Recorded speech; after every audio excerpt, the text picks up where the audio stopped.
Hello everyone, Glass Half Dead here, bringing you an incursion size 40k 9th battle report. And if you're a subscriber, a big double hello. If you want a double hello in the next video, subscribe now and drop a comment and a like. Today it's Orks versus Custodes.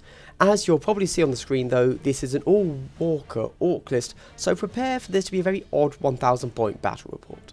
Will the walkers work in the favour of the tiny Custode force and their general lack of AP and tank killing, or will they prove pretty much unkillable and end up with more obsec on the board? A quick note, throughout this video I might ask a question that sounds rhetorical, and I assure you it isn't. I'm new to 40k and I'm very much still learning, so let me know your answers and help me improve. Thanks. Let's meet the teams and the secondaries. First up are the Custodes with a patrol detachment. Captain General Trajan Valoris is our HQ. Honestly, I think the shield captain on Dawn Eagle Jetbike is the better pick here, but I wanted to use this guy, so yep. For our troops, not that it really matters because the whole army is obsec basically. We have two identical squads of custodian guards. No room for misericordias, but we do have a storm shield in each squad. For elites, we have three Alarus custodians, all with their Castellan axes. Again, no misericordias. And finally, the must-have unit in any Custodes army, the Virtus Praetors, all three with salvo launchers and two with misericordias. If I was really trying to win this game, I'd probably drop the Alarus and take two more Virtus Praetors and give everyone misericordias. As I'm using Trajan Valoris, I don't need to worry too much about assigning a shield host, as he can't gain their warlord trait, so he just takes Champion of the Imperium. For secondary objectives, they will be taking Engage on all fronts, Grind them down, and Bring it down. Engage on all fronts, I'm not expecting to max score with my limited units, but I know I can get 2 a turn. Grind them down because of the grots I should be killing, makes sense, and Bring it down because the Orks are all vehicles basically. Now we have the Orks, and yes, they will be taking the Grot Mob sub-faction, which gives all Gretchen models a 6-up invulnerable save, and if it's a vehicle, re-rolling hit rolls of 1. For those of you unaware, Killer Cans, which is the majority of the army, are actually Gretchen models. I've taken a battalion even at 1000 points because I wanted the cans to be in separate units instead of one huge blob. Our HQ are a big mech in mega armor with Grot Oiler, who I realise might look a little bit suspicious, but ignore that, custom mega blaster and power claw. Then our actual warlord is the big mech with shock attack gun and his little Grot Oiler buddy, who again looks like a questionable model, but just go with it. He's got the Ard as Nails warlord trait, making him toughness and wounds 5. I'm also spending 1 CP before the battle to give him Da Cleverest Boss, so he's now at 6 wounds and his weapon skill is now 2+. For troops, we have 2 10-man units of Gretchens and 1 11-man, or as I will be calling them, Grots. For a while, I thought I was wrong to call them that, because they've officially been called Gretchen for several editions now, but then their sub-faction is called Grot Mob, so who knows. Now we get to the fun stuff, the 3 heavy support choices. First up is our Death Dread with double Scorcher and double Dreadclaw. Then our first and smaller squad of Killer Cans. They all have buzzsaws for melee, and then we have 1 Grotzuka and 3 rocket launchers. I'm pretty sure this is about as non-optimal a unit as it's possible to have, but it is what it is. And then we have our big unit, again all with buzzsaws. 1 with a Grotzuka and 4 with custom mega blasters. Now these aren't on their data sheets in the Ork Codex, but are still allowed from the Index, which normally I would never do as it feels a bit cheap, but Battlescribe made it easy and the weapons come on the sprue, so I can't see them dropping it, to the point that it almost just feels like a bizarre oversight. This larger unit has the custom job Sparkly Bits, which adds 1 to their ballistic skill. For secondaries, the Orks will have Engage on all fronts, Raise the banners high and Grind them down. Engage on all fronts seems an easy pick, considering my number of units, which I want to have on points that are neatly placed into the 4 corners of the board. Raise the banners because my Grots have nothing else to do, there's literally no point in shooting with them. And then Grind them down because I have no other options available to me, like genuinely none, and if I score it even 1 turn, I'll consider it a win. And I figured that with the amount of custom mega blasters I'll be shooting, and the limited firepower of the Custodes, I should be able to get it once, I think. That's the teams done, and we'll be playing the first incursion mission from the Grand Tournament 2020 book. Primary is hold 1, hold 2, hold more, and the unique secondary is outflank, which no one took. Into deployment, and the Orks win the roll-off and decide to be the defender, so we'll pick and place first. What do you think of this terrain layout? Should there be more or less? More ruins perhaps? I tried to stay away from the central big line of sight blocker, but maybe I'll try that next time. Anyway, the structure on the bottom right and top left are ruins. There are 4 armoured containers and everything else is a barricade. With the Orks, I put my troops down first because there's no point trying to hide where they're going. They're going straight to the objectives and they're praying, and that's really obvious. Everything else is there to engage the Custodes and hopefully even kill a few. With the cans being as big as they are, there was no chance for blocking line of sight or getting cover, so they just had to go up front. It's a good test because I feel like the Custodes don't have the shooting to do much to them, but I will now get to find out just how wrong I am. I suspect that, unsurprisingly, turn 1 will decide a lot of this game, to the point that I'm actually scared. I'd like for this to be an exciting, bloody, but ultimately good and tactically interesting game that goes the full 5 turns. For you.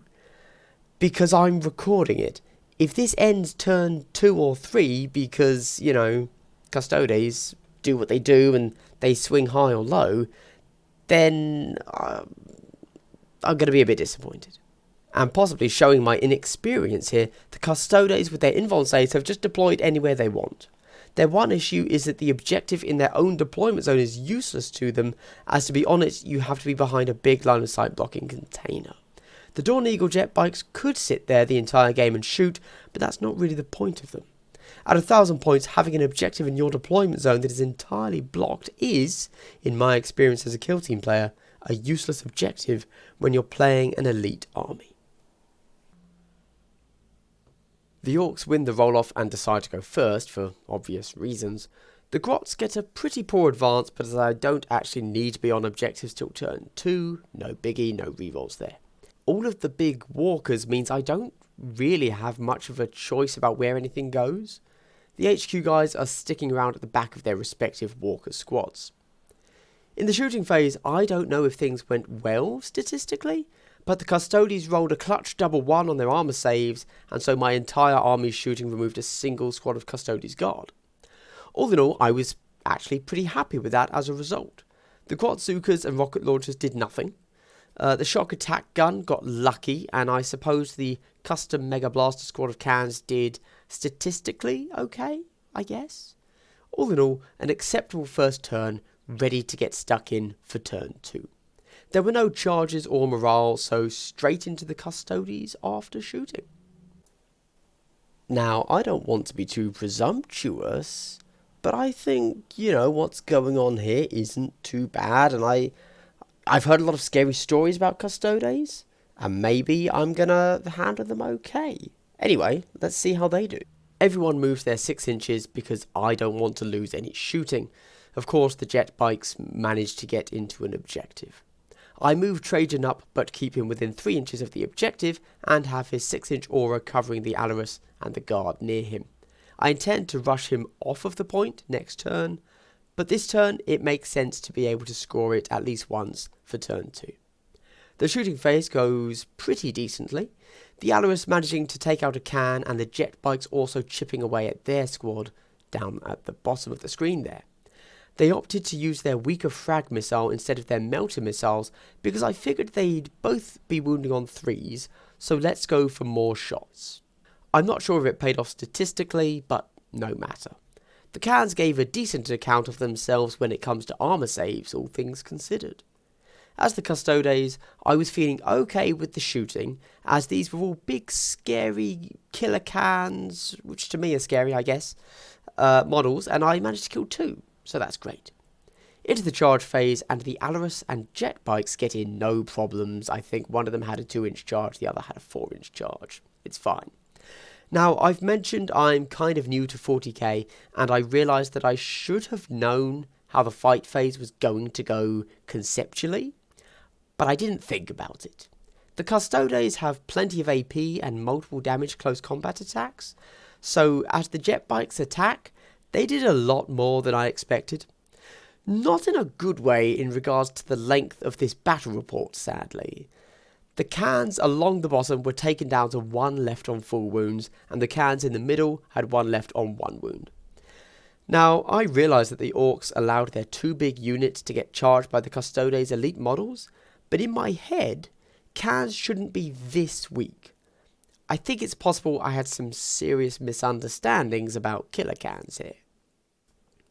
The Orks do literally nothing in their return attacks, if that was ever a question. Okay, so I'm going to be honest. This is one of the negatives of being new to the game and being allowed to make up my own lists. Turns out, not all lists are equal.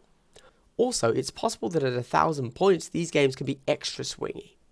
As the Orks, I was feeling pretty good when I managed to take one of their units off the board when they rolled a double 1. I was feeling strong. Sure, I'd missed the majority of my shots, but hey, this is a marathon, not a race.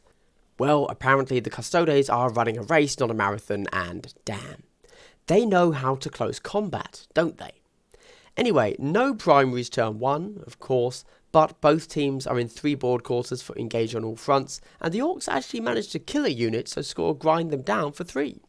Despite taking an early lead, I think it's pretty obvious how turn 2 is going to go, so let's watch it out. Place your bets now. Do you think the Orks will get tabled turn 2 or turn 3? I actually don't know. I write these end of turn recaps as soon as they're played. My guess here is as good as yours. I could be wrong and the Orks Superman it to a win somehow. But let's find out as the Orks go into turn 2. Okay, now that I've played turn 2, let's not mince words. This was a terrible battle report, but because I've already put in an entire 6 hours of work just to get to this point, this is what I'm releasing. What a farce my channel is, I know. So instead, I'm going to just ramble a bit and talk about some things I've found whilst learning to play 9th edition.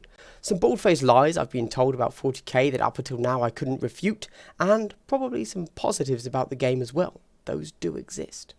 But first, in case you're wondering, the Orks put 3 wounds onto an Alaris Terminator in their turn. That's it. The Custodes wiped 2 Grot squads, the Warlord, and a Death Dread.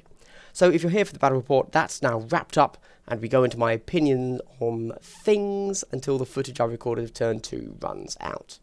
Oh, but also just before I do lose you guys that are only here for the battle report, I would love some feedback on the technical aspects of what you saw today. Is it something you would like to see more of? Could I make some changes? Just everything in that kind of regard would really help me out as I go into my next battle report, which at the time of me recording this, I have yet to film. Due to COVID, I'm not going to be filming anything for the next 2 weeks. So genuinely, feedback would be awesome. Not on the lists and how terribly the battle actually went, but the technicals. That'd be great. Thank you. Let's start with the most obvious thing this particular match has shown me. All this talk of people playing narratively and running the units they want to run, but it doesn't seem to be happening here. I mean, that Ork list wasn't a bad list. That is something someone might genuinely want to run because it's just lots of stompy Ork stuff. That's great. It got destroyed. Was the mistake my opponent? And actually I could have played those Orks into anything except for Custodes? Did I, in my ignorance, run a hardcore competitive Custodes list against the worst possible Ork list, and literally anything else from either side would have resulted in a better, more fun match? When playing Kill Team, I always felt like I had gone too far down the competitive side, and I heard lots of people saying that narrative and fluffy is the way the game should be played. And on account of Games Workshop generally writing terrible rule sets, I had honestly just assumed they were right. This was a fun Ork list that got stomped. Ironic, I know. So clearly, I need to adjust my thoughts on Big 40k. You can't just take anything you want and the numbers on the board still allow you to have a good time. People on the internet have lied to me to lure me into their own sunken cost fallacy. I'm shocked.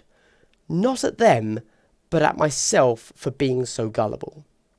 I'm disappointed, but only in the sense that I am now seeing reality.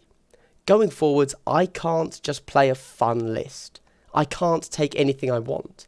I have to actually work at the theory crafting if I want to stay on the board for more than 2 turns. And you could say that, hey, it's no big deal. A game this quick, you just re-rack and go again. Or just enjoy the fact you got a game in whilst chatting with a friend.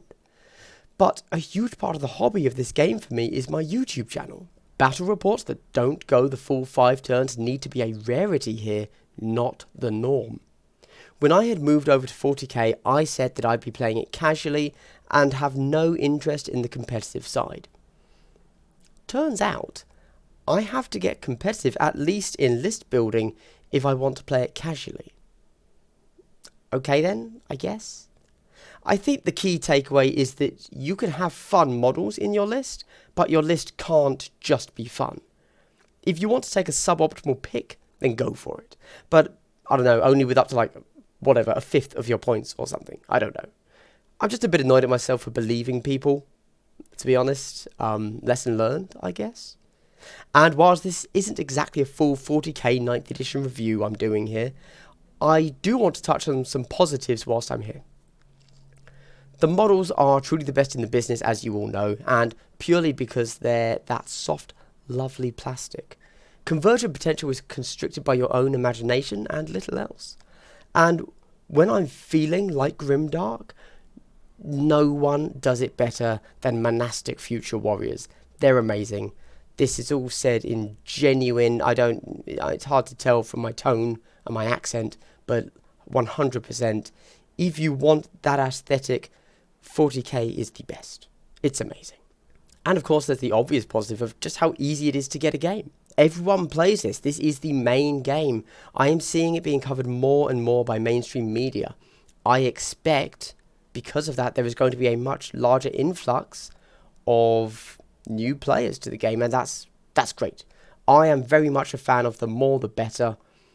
I'm no gatekeeper of the hobby. I don't care if you played in Rogue Trader or if you just picked up your first Space Marine and you think Primaris are the best. Great. You do you. I'm just wanting to play a game. These are genuine benefits, and I stand by the slogan I've said in previous videos. The best game is a game you can actually play. Anyway, this has been Glass Half Dead, and I hope you've enjoyed the pretty pictures on screen whilst I've given a little opinion piece sparked by this game. And if you're one of the 10% that made it to the end of the video, a big triple hello to you, good sir, and then rather confusingly immediately followed by goodbye.